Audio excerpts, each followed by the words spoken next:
오늘 우리에게 주시는 하나님의 말씀은 역대하 5장 7절에서 14절 말씀입니다.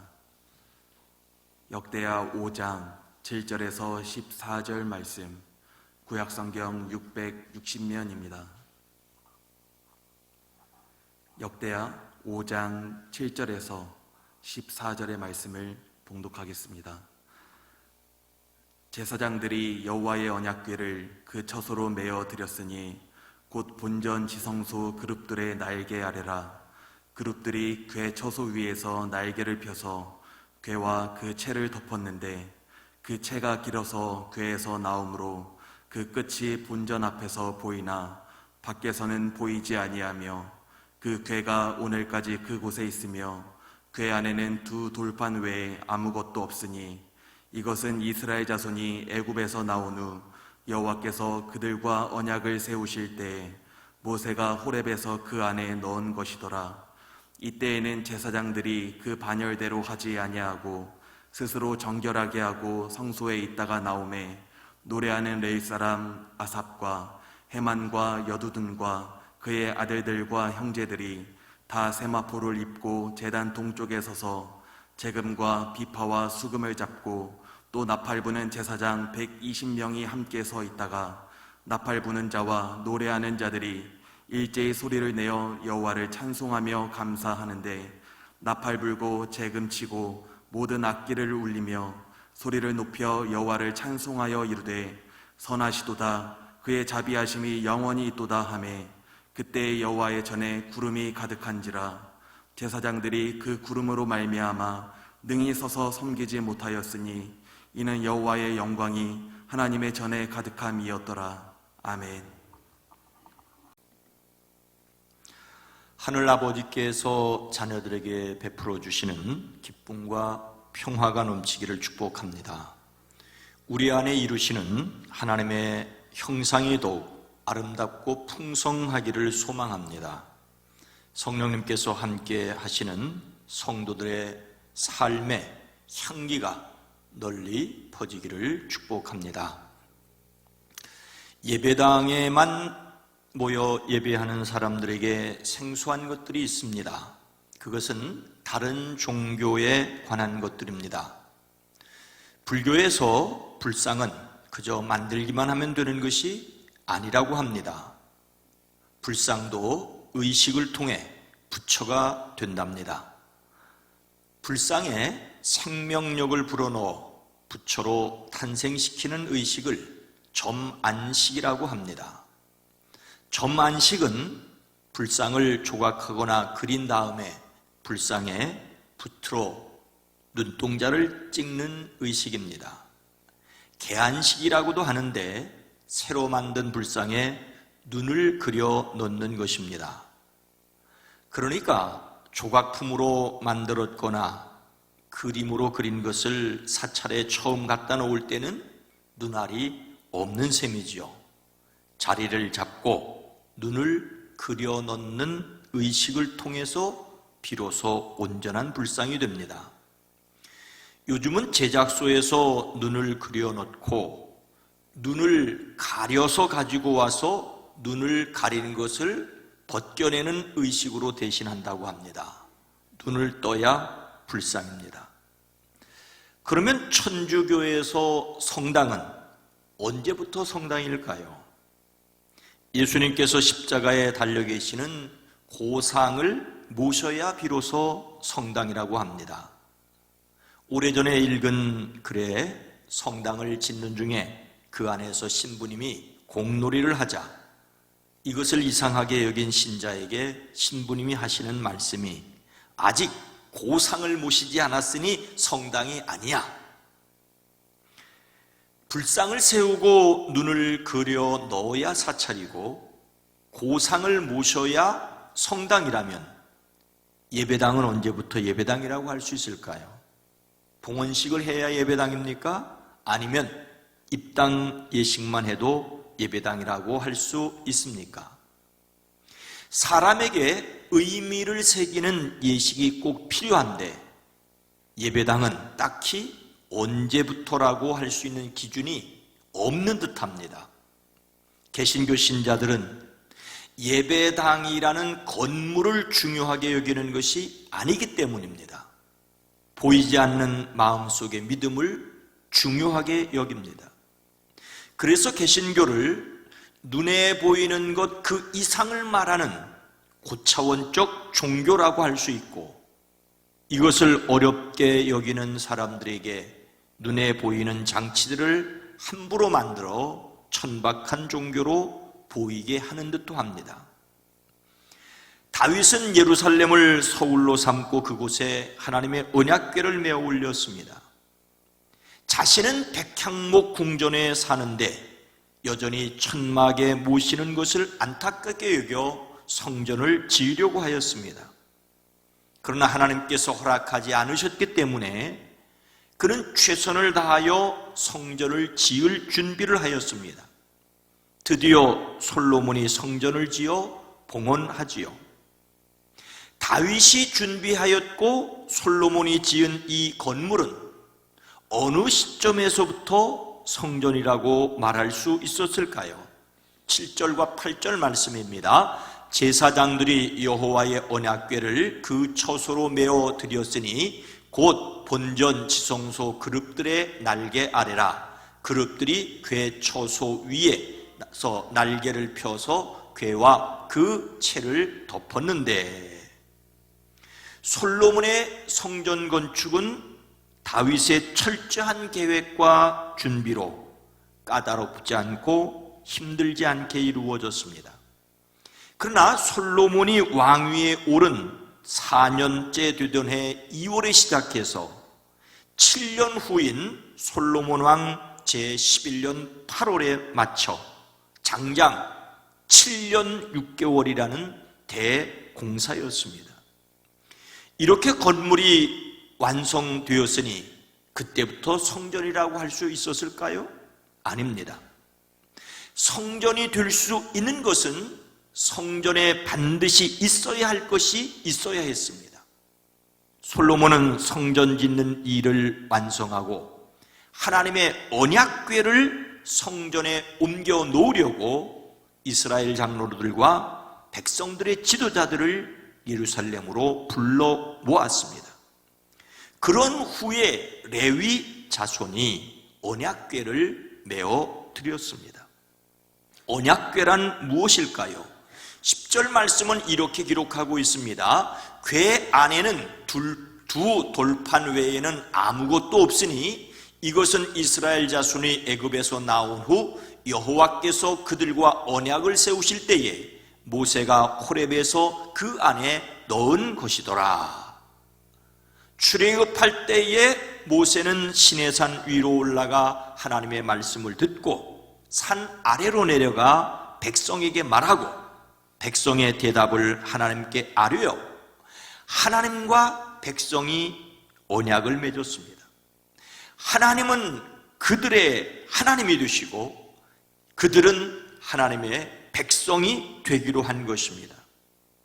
하나님과 이스라엘이 맺은 계약, 언약의 증표를 넣은 궤짝, 상자가 바로 언약궤입니다.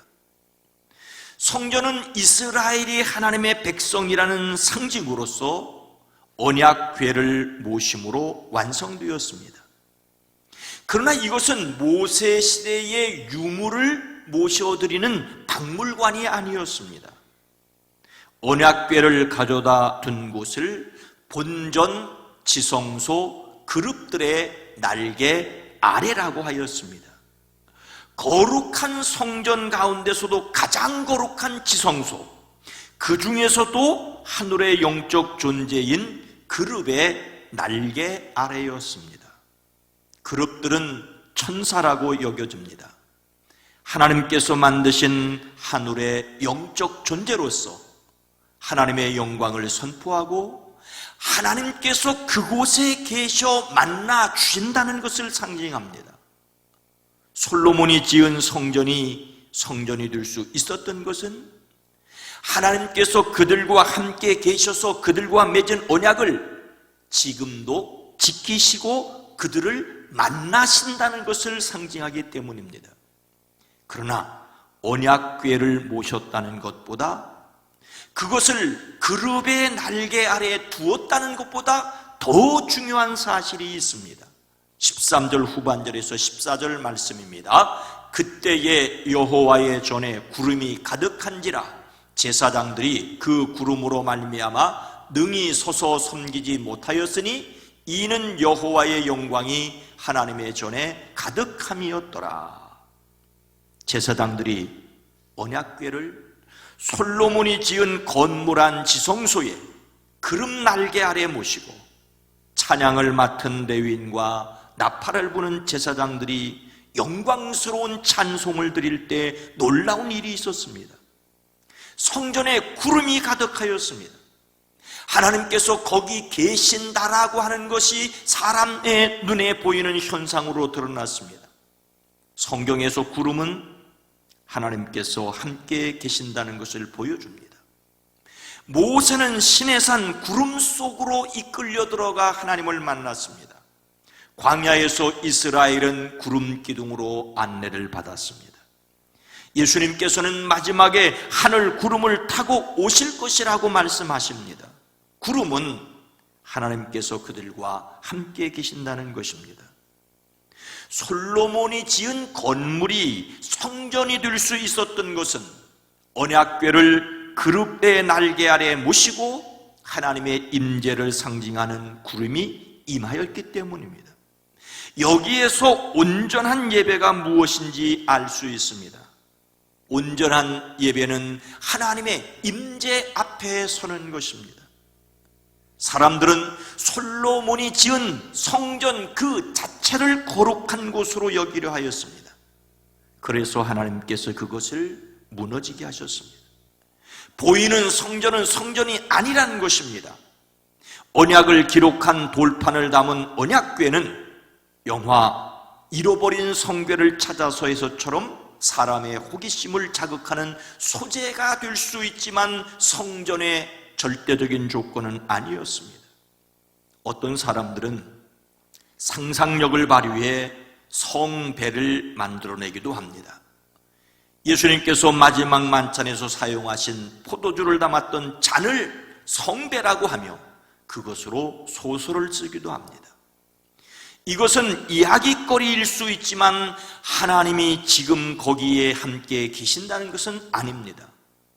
온전한 예배를 드릴 수 있는 이유가 따로 있습니다. 하나님께서 사도 바울을 통하여 고린도 교회에 이렇게 말씀하십니다. 너희가 하나님의 성전인 것과 하나님의 성령이 너희 안에 계시는 것을 알지 못하느냐? 반드시 알아야 된다는 말씀입니다. 하나님의 성령이 함께 계시는 사람들을 성전이라고 합니다. 무너진 솔로몬의 성전도 사라진 언약궤도 상상 속의 성배도 진정한 성전이 아닙니다. 성령님이 머물러 계신 사람들이 진정한 성전이고 이런 사람들이 드리는 예배가 진정한 예배입니다. 여기에 하나님께서 함께 계시기 때문입니다. 하나님이 함께 계심을 믿음으로 예배하는 사람들이 되어지기를 주의 이름으로 축복합니다. 하나님께서 거기에 함께 계심을 믿음으로 드리는 예배는 어떤 모습일까요? 구름이 가득 찬 것을 보여주기 위해 드라이 아이스를 이 예배당에 쫙 풀이면 될까요? 예배자는 어떻게 하는 것입니까? 솔로몬과 왕 앞에 모인 온 이스라엘 회중은 언약궤 앞에서 양과 소를 셀 수 없고 기록할 수 없을 만큼 많이 잡아서 제물로 드렸습니다. 그렇게 드리는 것은 소중합니다. 하지만 그것이 예배의 완성일까요? 물론 이것은 하나님을 향한 감사의 표시였습니다. 그러나 또 다른 요소가 있습니다. 13절 전반절입니다. 나팔을 부는 자와 노래하는 자들이 일제히 소리를 내어 여호와를 찬송하며 감사하는데 나팔을 불고 재금을 치고 모든 악기를 울리며 소리를 높여 여호와를 찬송하여 이르되 선하시도다 그의 자비하심이 영원히 있도다 하매. 솔로몬이 지은 건물을 거룩하게 여겨 그곳에 언약궤를 모시고 거룩한 하나님의 임재를 상징했습니다. 그러나 더욱 중요한 것은 그들이 제물을 드렸다는 것보다 그들이 하나님께 연주와 찬양을 드렸다는 것입니다. 제사장 120명이 나팔을 불었습니다. 요즘 말로 하면은 오케스트라와 함께한 대찬양대의 찬송이라고 할 수가 있습니다. 재금과 비파와 수금 그리고 나팔은 당시의 대표적인 악기였습니다. 하나님을 찬양하는데 그들이 가지고 있던 모든 악기가 동원되었습니다. 그들이 찬양한 내용은 하나님은 선하시다라고 하는 것입니다. 하나님의 영원하심과 함께 하나님이 베푸신 선하심과 자비하심을 찬양하였습니다. 이것은 일찍이 다윗이 언약궤를 예루살렘으로 모셔 올릴 때 불렀던 내용과 같습니다. 솔로몬의 성전이나 예배당이나 모든 예배의 핵심은 이것입니다. 온전한 마음으로 하나님의 영광을 찬양하는 것입니다. 다시 한번 기억해야 합니다. 온전한 마음이란 하나님이 함께 계시는 마음입니다. 하나님의 영이 머물러 계시는 사람의 마음입니다. 만물보다 거짓되고 심히 부패한 것이 마음입니다. 이것을 아는 사람이 드뭅니다. 성령을 받았다면서도 마음이 부패하여 경건을 이익의 도구로 사용하는 사람들이 있습니다. 이런 형편에서 온전한 마음은 하나님이 함께 계셔서 이끌어 주셔야만 가능합니다. 솔로몬은 온전한 마음으로 하나님을 찬양하는 사람이었는데 나이가 많아지고 판단력이 흐려지자 그 주변의 여인들에 의하여 마음이 흔들렸습니다. 그의 마음은 그의 아버지 다윗과 같지 않았습니다. 하나님을 찬송하는 온전한 마음인지 알 수 있는 기준은 누구에게 영광을 돌리고 있는 것인지에 달려 있습니다. 성경은 여호와께 그의 이름에 합당한 영광을 돌리며 거룩한 옷을 입고 여호와께 예배할지어다라고 하였습니다. 입술로 찬송을 아무리 잘 불러도 마음으로 하나님의 영광을 찬송하지 않는다면 찬양이 아닙니다. 올바른 마음이 전제되지 않은 예배는 예배가 아닙니다. 사람이 보기에 그럴듯하게 보일지라도 하나님이 보실 때 교만과 허영으로 가득 차 있다면 진정한 예배자가 아닙니다. 사람의 생각으로는 어떤 면에서 예배를 이해할 수조차 없습니다. 코로나19와 같은 엄중한 상황이라는데 예배를 드리려고 한다는 것이 믿지 않는 사람들에게는 이해가 되지 않을 수 있습니다. 그렇게 모이지 말라는데도 힘써 모이지 않습니까? 모이지 못하고 따로 떨어져서 예배를 드리면서도 함께 예배를 드리고 있다라고 말을 하기도 합니다. 요즘 그 흔한 비대면 온라인 소통, 가상현실로 전혀 설명되지 않은 하나님이 우리 모두와 그곳에 함께 계시다라고 하는 믿음으로 온전한 예배를 드립니다. 사람의 눈으로 이해할 수 없지만 영적 사실입니다. 물론 조심스러운 면이 없지 않습니다. 예배당에 와서 앉아 있으면 쉽게 움직이지 못할 터인데 다른 사람이 보지 않는다고 하나님께서도 보시지 않는다는 생각을 가지는 듯합니다. 물론 예배당에 와 앉아 있으면서도 집에 가스불을 잠그고 왔는지를 계속해서 걱정하고 예배 끝에 가서 먹을 점심을 생각한다면 마찬가지일 것입니다. 우리는 우리가 하나님 안에 있고 하나님이 우리 안에 계심으로써 예배할 수 있습니다. 성령께서 우리의 연약함을 도와주시기 때문입니다. 우리는 마땅히 기도할 바를 알지 못하나 오직 성령이 말할 수 없는 탄식으로 우리를 위하여 친히 간구하시느니라. 함께 계신 성령을 믿으십시오. 집에서 예배를 드리는데 아이들이 조금 움직인다고 해도 너무 타박하진 마십시오. 예배 시간에 부득이해서 좀 자리를 옮긴다고 해서 타박하진 마십시오. 더 중요한 것은 성령께서 우리 안에 계심으로 우리로 하나님께 온전한 예배를 드리게 하신다는 것입니다. 이 사실을 믿고 우리는 하나님을 찬양하는데 의지적으로 순종해야 합니다. 하나님은 우리의 영을 통하여 우리의 마음을 지배하기를 원하십니다. 기꺼이 순종하는 온전한 예배자들이 되어지기를 주의 이름으로 축복합니다. 우리는 어떻게 하나님의 영이 우리의 영과 마음뿐만 아니라 삶을 지배하도록 순종할 수 있겠습니까? 10절 말씀입니다. 궤 안에는 두 돌판 외에 아무것도 없으니 이것은 이스라엘 자손이 애굽에서 나온 후 여호와께서 그들과 언약을 세우실 때에 모세가 호렙에서 그 안에 넣은 것이더라. 솔로몬이 지은 성전 지성소 그룹 날개 아래 모신 언약궤에는 두 돌판 외에는 아무것도 없었다라고 말하고 있습니다. 그러나 본래는 그 언약궤 안에 만나를 담은 금항아리와 아론의 쌍난 지팡이가 있었습니다. 아론의 쌍난 지팡이는 아론만이 대제사장이 되었다라고 하는 사실과 하나님께서 광야 40년 동안 그들을 먹이시고 인도하셨다라고 하는 것을 상징하고 있습니다. 하지만 오늘 여기에서 중요한 것은 오직 하나님과 이스라엘 백성 사이에 맺은 언약, 모세가 하나님께 받은 그 판만이 중요하다라고 하는 것입니다. 아론의 쌍난 지팡이도 광야에서 먹은 만나를 넣은 항아리도 모두 그들과 하나님이 함께 계신다는 상징이지만 솔로몬이 지은 성전에서 중요한 것은 돌판뿐이라는 거죠. 하나님께서 그들과 함께 계신 언약의 말씀을 붙들고 살아야 된다라고 하는 것을 강조하고 있는 것입니다. 약속의 말씀을 붙들고 살 때라야만 그가 하나님께로 바로 나갈 수 있다는 말입니다.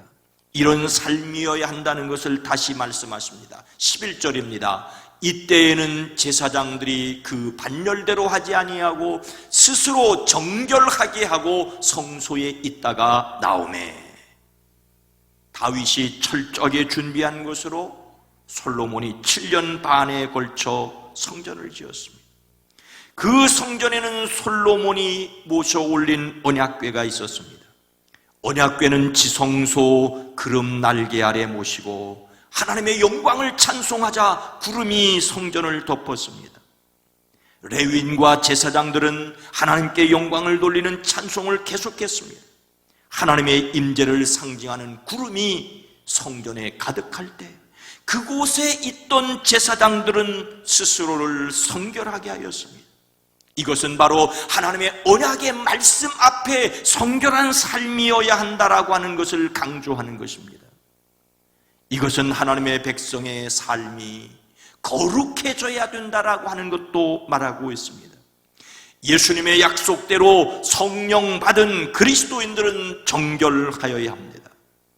오늘 말씀은 솔로몬의 성전 봉헌이 얼마나 화려하고 성대하고 풍성하게 이루어졌는지를 말하고 있는 것이 아닙니다. 우리는 성령 강림 이후의 시대를 살아가고 있습니다. 구약의 말씀을 통하여 성령 받은 그리스도인들이 어떻게 살아야 할지를 들어야 합니다. 그것은 성령 받은 성도들이 성결한 삶을 살아야 한다는 것입니다. 하나님의 말씀을 따르는 정결한 삶이어야 합니다. 우리는 솔로몬의 성전 봉헌에 관한 말씀을 역대기의 말씀으로 읽고 있습니다. 비슷한 내용의 말씀이 열왕기에도 나옵니다. 예수님에 관한 비슷한 말씀의 내용이 마태복음, 마가복음, 누가복음 또는 요한복음에 기록되어 있는 것처럼 열왕기에 있는 말씀이 비슷한 내용으로 역대기에도 나옵니다. 역대기의 말씀은 바벨론 포로에서 돌아온 사람들을 위하여 기록되었을 것입니다. 성전이 무너지고 나라가 멸망한 뒤에 바벨론으로 포로로 잡혀갔습니다. 바벨론으로 포로로 잡혀간 그곳에서 그들은 성전 없이 하나님의 말씀만 붙들고 살았습니다. 그리고 이제 다시 돌아와 성전을 재건한 그들은 솔로몬의 성전 봉헌에 관한 말씀 속에서 언약궤가 중심이 되어야 된다라고 하는 것과 그 언약궤 앞에서 거룩한 삶을 살아야 한다는 것을 결단하게 하기 위해서 이 말씀은 기록되었다는 것입니다. 성전 예배가 회복되어야 합니다. 그러나 형식이 아니라 말씀 앞에 바로 설고 그 말씀의 가르침을 따르는 거룩한 삶이어야 합니다. 오늘 우리는 사람의 손으로 지은 성전이 아니라 성전 자체이신 예수님께서 이 땅에 이미 오셨고 그 예수님이 부활 승천하신 후에 부으신 성령을 모시고 사는 사람들입니다. 우리는 성령 받은 사람들로서 성결하게 살아야 합니다. 하나님께 부르심을 입은 백성으로 예수님을 닮아가야 합니다. 성경은 그러나 너희는 택하신 족속이요 왕같은 제사장들이요 거룩한 나라요 그의 소유가 된 백성이니 이는 너희를 거룩한 데서 어두운 데서 불러내어 그의 기이한 빛으로 들어가게 하신 이의 아름다운 덕을 선포하게 하려 하심이라고 말씀하고 있습니다. 성령 받은 성도들이 택하심을 입은 하나님의 백성이요 왕같은 제사장들입니다. 왕같은 제사장들이 된 성도들이 해야 되는 일은 이 놀라운 일을 이루신 하나님을 기이한 빛에 들어가게 하신 이의 아름다운 덕을 선포하는 것이어야 합니다. 왕같은 제사장들로서 성도들이 해야 할 일은 이 놀라운 일을 이루신 하나님의 이름을 다른 사람들에게 말하는 것입니다. 하나님이 우리를 죄에서 구원하시고 우리를 하나님의 자녀로 삼으셨다라고 그 일을 위해서 예수님이 십자가를 지고 부활하셨다라고 말하는 것이 하나님께서 영광을 받으시는 일이고 하나님의 영광을 받으시도록 알리는 것이 전도이고 그 구체적인 행동이 우리의 착한 행실입니다. 하나님의 영광을 찬송하는 것은 우리의 노래여야 하고 우리의 삶이어야 합니다. 사랑하는 성도 여러분, 우리가 예배하는 장소인 예배당은 무엇을 그려놓거나 무엇을 걸어두었기 때문이 아닙니다. 하나님의 영이 그 안에 계신 사람들이 하나님의 영광을 찬송하고 그러한 삶을 살아가는 모든 곳이 예배당입니다. 북수원교회 예배당은 우리가 함께 모여 예배하는 이곳이자 북수원의 성도들이 살아가는 세상의 모든 장소입니다. 성령님께서 함께 계심을 믿고 여러분의 가정과 일터와 세상에서 하나님의 영광을 위해 살아가시기를 주님의 이름으로 축원합니다. 거룩하신 하나님, 자비로우신 주님, 우리로 함께 모여 예배하는 것을 소중히 여기게 하옵소서. 그러나 함께 모여 예배함으로써 성령이 우리와 함께 계시다라고 하는 것을 말씀을 부여잡고 가정으로 일터로 세상으로 나아가 하나님의 자녀로 살아가게 하옵소서. 우리가 얼마나 연약한지 부족한지를 아시오니 성령의 강권하신 능력으로 우리를 붙들어 주시옵소서. 예수님의 이름으로 간절히 기도드리옵나이다. 아멘.